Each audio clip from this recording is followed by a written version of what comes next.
وہ بڑا خاموشی کے ساتھ اپنا کام کرتا رہا.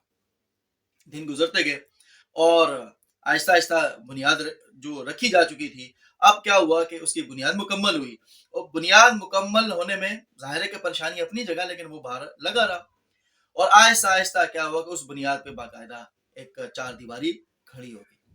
اچھا، اب لوگوں نے پہلے اس کا یہ انتظار کر رہے تھے کہ اب جو ہے کام ختم ہوا، اب کام ختم ہوا، اب کام ختم ہوا. تو جب لوگوں نے دیکھا یہ کہ نہیں، یہ تو اپنی بات کا پکا ہے اور بات ہو رہی ہے، یعنی کہ ایک کام ہوتا ہوا سامنے نظر آ رہا ہے، تو اب لوگوں کی باتوں میں جو پہلے اس کو جس طریقے سے اس کو کرٹیسائز کیا کرتے تھے، اس پر تنقید کیا کرتے تھے، اب ان کی باتوں میں تھوڑی کمی واقع ہوئی. اب یہ ہوتا ہے کہ کبھی کبھی کچھ لوگ آتے اور اس کے ساتھ کچھ نہ کچھ ہاتھ بٹا دیتے. جب دیواریں رکھی جا چکی تو پھر اس کے بعد کیا ہوا کہ اس پہ پلستر کا کام شروع ہو گیا. تو وہ جب پلستر ہوا تو کچھ لوگ جو ہے بہرحال آپ اس کے ساتھ مل گئے اور وہ اس کی مدد کرنے لگ گئے. کچھ عرصے کے بعد اس پہ چھت ڈالنی تھی. اب چھت ڈالنا ایک نیا مرحلہ تھا، اس میں بھی بہرحال لوگوں نے اس کو تنقید کا نشانہ بنایا، لیکن اب اس میں سے کچھ تعداد ایسی تھی کہ جو باقاعدہ اس کے ساتھ کھڑی تھی اور اس کے ساتھ اس کو یہ بتانے میں مصروف تھی کہ اگر چھت کو ہم اس طرح ڈالیں اور اس کے لیے اس طریقے سے اگر ہم چندہ اکٹھا کریں تو ہم بہت جلدی جو ہے نا اس مرحلے سے بھی یعنی کہ اس کو پورا کر لیں گے.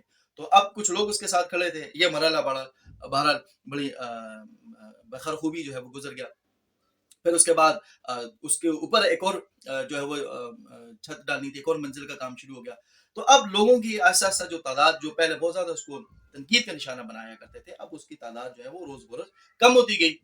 اور اللہ کا کرنا یہ ہوا کہ کچھ ہی عرصے میں بہرحال وہ اسکول مکمل ہو گیا. اب جیسے ہی وہ عمارت مکمل ہوئی تو لوگ جو اب بچے کچے تھے، اب سب کی زبانیں جو ہیں وہ بند ہو گئی. اور اب وہی لوگ اس کو جو ہے نا وہ باقاعدہ اس کامیابی پہ اس کو مبارکباد دینے کے لیے آ جاتے ہیں، اس کا منہ میٹھا کرانے لگے.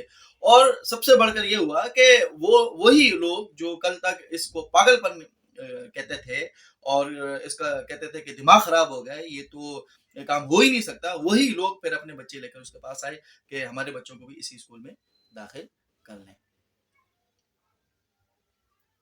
یہ کہانی ہمیں کیا بتاتی ہے؟ یہ کہانی ہے تو کہانی، اگر آپ اس کو سنیں، ایک کان سے سنیں اور دوسرے کان سے اس کو اڑا دیں تو یہ کہانی ہے. لیکن اگر آپ تھوڑی دیر کے لیے سوچیں تو ہمارے معاشرے میں یہی کچھ ہوتا ہے، بلکہ انسانی معاشرے میں یہی کچھ ہوتا ہے. ایسا نہیں ہے کہ پاکستانی معاشرہ کچھ اور ہے اور یورپ اور امریکہ کا انسانی معاشرہ کچھ اور ہے.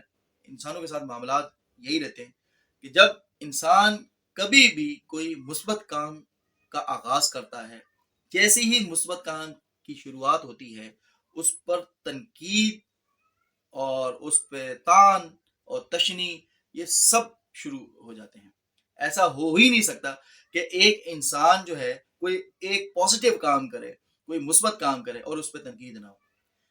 اور اسی کے ساتھ ساتھ جیسے جیسے اگر وہ کام آگے بڑھتا جاتا ہے، وہ مثبت کام میں پیش رفت ہوتی ہے، اس میں ترقی ہوتی ہے، پروگریس ہوتی ہے، ویسے ویسے تنقید میں بھی پروگریس ہوتی ہے، ویسے ویسے تنقید بھی آگے بڑھتی ہے، شدید ہوتی جاتی ہے. اس وقت دو چیزیں ہوتی ہیں، یا تو انسان اس مثبت کام کو چھوڑ دے، یا اس مثبت کام کے اس تنقید کے نتیجے میں ریئیکشن کریں. اور اگر وہ ریئیکشن کرتا ہے یا اس کام کو چھوڑ دیتا ہے، بہر صورت نقصان اپنا ہی ہے.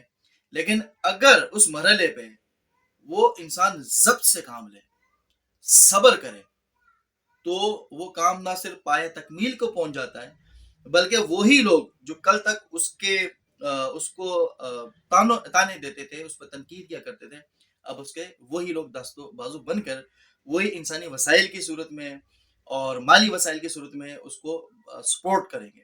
اور اس کے سپورٹ کے نتیجے میں جو کام جو بہرحال برسوں والا کام ہوتا ہے وہ بہرحال مہینوں میں ہو جائے گا. اور پھر کل یہی لوگ اس کو جو ہے وہ مبارکباد دیں گے. تو آپ سے بھی یہی گزارش ہے کہ جب کبھی کوئی مثبت کام ہوتا ہوا دیکھیں تو آپ اگر اس میں کسی کے دست و بازو بن کر اس کام کو کر سکتے ہیں تو لازمی ایسا کیجیے. یا کم از کم یہ تو کام آپ کر ہی سکتے ہیں کہ اس کو بہرحال مورل سپورٹ آپ دے سکتے ہیں. اگر فزیکل سپورٹ نہیں دے سکتے تو کم از کم اپنی مورل سپورٹ اس کو لازمی دیں, تاکہ وہ کام جو ہے وہ آپ کے اینڈ سے آپ کا جو حصہ ہے وہ آپ کا حصہ اس کام میں شامل ہو جائے, اور یوں اللہ تعالیٰ آپ کو اپنی بے پناہ جو ہے وہ برکتوں سے نوازے گا. اس ویڈیو کو آج اتنا ہی رکھتے ہیں. اپنی دعاؤں میں مجھے اور دیپ اسٹوڈیو کو یاد رکھیے گا. رب رکھا.